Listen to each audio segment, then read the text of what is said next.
Hello dear kids, how are you all? Today we are going to start our new chapter, and in previous class we already read this chapter.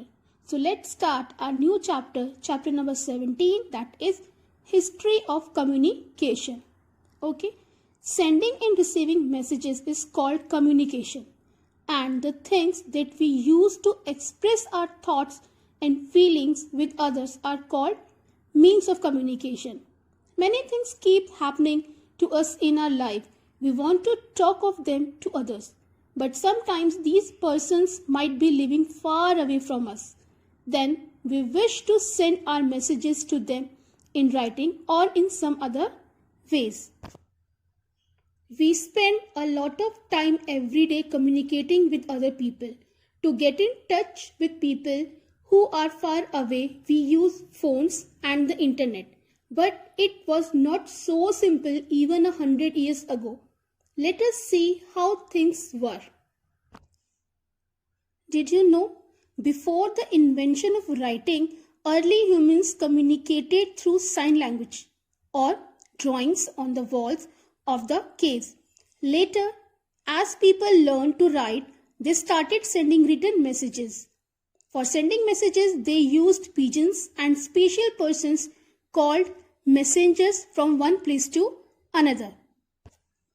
Slowly, the means of communication developed, and today we have multiple means of communication such as letters, telephone, email, mobile phones, TV, newspaper, radio, etc.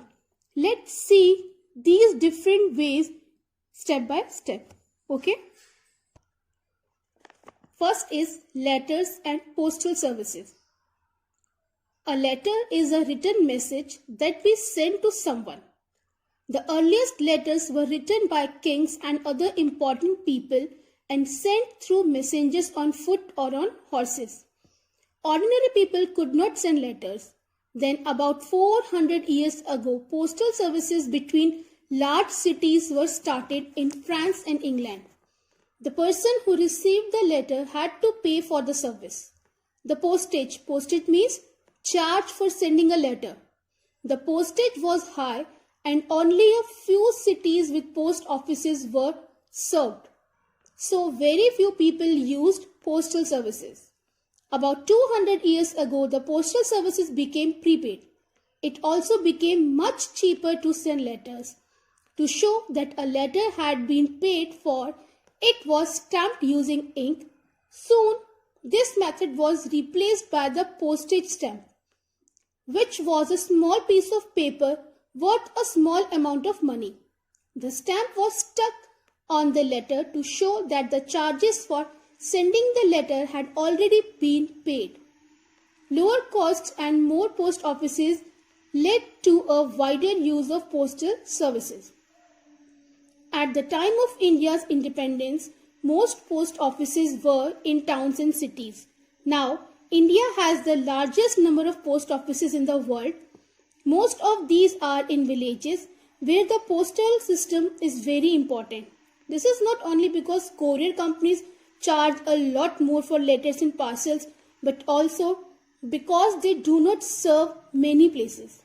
They also do not offer services like sending money through a money order. For thousands of villagers who come to towns and cities to work, a money order is the only way to send money home. And if a letter or a parcel needs to reach quickly, they use the Speed Post Service of India Post or Postal Service. Understood? So class, sending and receiving messages through letters is the most common and cheapest means of communication. We can send messages using postcards, inland letters and envelopes. The letter is written along with the address of the receiver and it is posted. This method is not very quick and takes some days to reach the addressee. Speed post services and courier service help to deliver the letters and parcels quicker than the ordinary mail. Okay, now our next topic is telegraph and telegram. Around 200 years ago, different systems of sending coded messages over electric wires were developed. These systems were called electric telegraphs. One such system was developed by an American called Samuel Morse. It sent messages using a code known as the Morse code. The code used dots and dashes to represent the letters of the English alphabet and the numerals 0 to 9. The message was sent by tapping a special switch called the telegraph key. At the other end of the line, the taps were heard as short and long clicks. A trained operator would hear the sounds and write down the message. A message sent by a telegraph is called a telegram. In improved telegraph systems, messages are typed in using a keyboard. A printer prints out the messages at the other end. The telegraph was the first means by which messages could be received immediately at a far off place. It was used mainly by governments, the military, newspapers, and businesses. Post offices offered a telegram service to help people send urgent messages. Okay? Class, now what is the role of the telegraph in communication? First, this is a device or process by which messages are passed over a distance, especially using radio signals or coded electrical signals. Second, telegraph messages are sent by a code in which numbers, letters, and punctuation marks are represented by a combination of dashes and dots. Third, the earliest code to be used was the Morse code, which evolved into the International Morse code. Fourth, a message sent by a telegraph was called a telegram. Now, disadvantage or a limitations of a telegraph. Communication through the telegraph could be unreliable, where accident and poor weather could cut telegraph cables, due to which we were not able to connect on time. And it is suitable among the learned people only. Okay, the use of the telegraph came down when people started using phones. Class, so next is telephone. The telegraph made it possible to send messages over wires. This led to the idea of sending voice signals over wires. Many people started working on it. In 1876, Alexander Graham Bell, an American inventor, was able to make the first working telephone. The early phones were connected in pairs, so if you wished to reach 5 friends, you needed 5 phones, each connected to the phone of one of these 5 friends. This problem was solved with the invention of the telephone exchange. All the phones in a town were connected to an exchange. To call a friend in your town, you had to call the exchange. An operator there would connect your phone with your friends. A similar system is used in many offices even today. The exchanges of different towns were connected using a trunk line, like branches connected to a tree's trunk. To call your friend in a different town, you had to make a trunk call through your town's exchange. An operator would connect the call using the trunk line. Nowadays, automatic exchanges let you directly dial a number in another town within the country. Of course, you have to dial 0 followed by the STD code of the town first. STD code means subscriber trunk dialing. Just as a post office is known by its PIN code, a town's exchange is known by its STD code, also called area code. Okay? So class, letters and telegrams are one-way communication. They can't get us the other person's reply instantly. For an instant reply, we can use a telephone. It is the easier and the quickest means of communication. We can talk to our friends and relatives living far away from us over a telephone. We can even talk to people living in foreign countries. These days, even villages have a telephone connections. There are some limitations or disadvantages of telephone that was originally used in the earlier times. When you are using a telephone, you will not be able to bring it wherever you go. And if you call it, there is no certainty that it will be picked up because you are not certain if somebody is in the house or not. Telephone is not savvy because it consumes electricity although you are not using it. Now, next is wireless communication. When the telegraph and the telephone were invented, they used wires to send signals. But scientists knew that it was possible to send signals without using wires. Some of them, like Jagdish Chandra Bose of India, made devices to show this.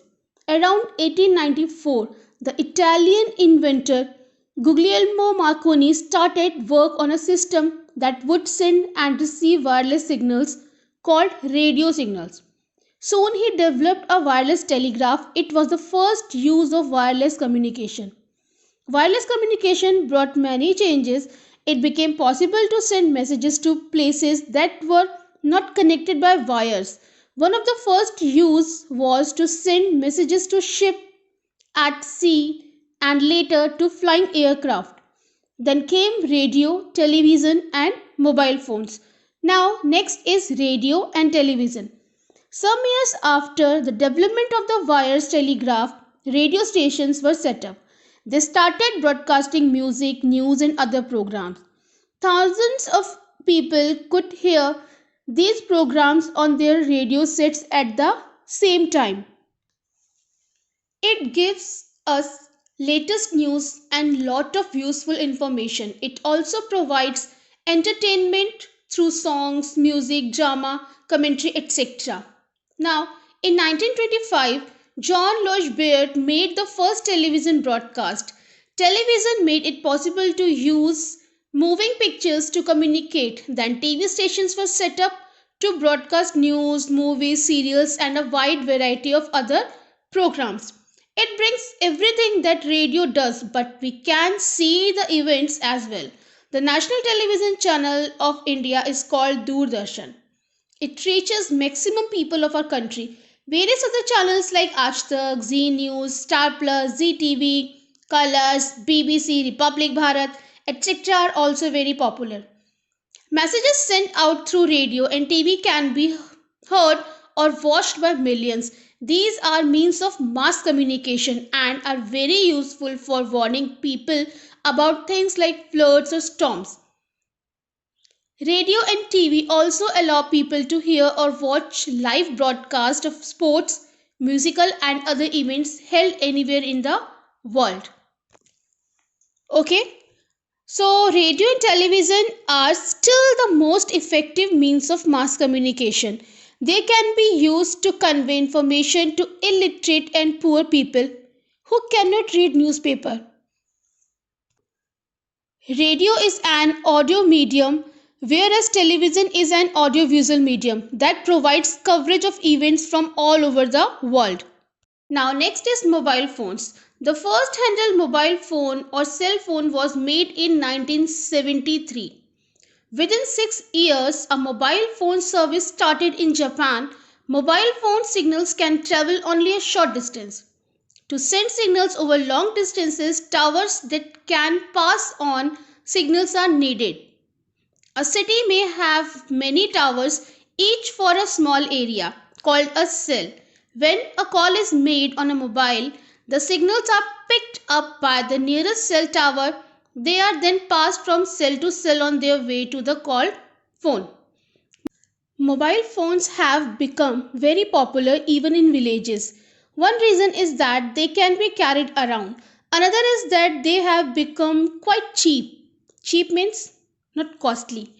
The third reason is that a mobile can be used to do a lot of things. Even a simple mobile can be used to send and get messages, listen to the radio, make quick calculations, play games, and store some information like contact numbers. Others can be used to take photographs and videos. Smartphones, which are like small computers, can be used to connect to the net, send and get emails, pay bills, get the latest news, and so on. You already know about the cell phones.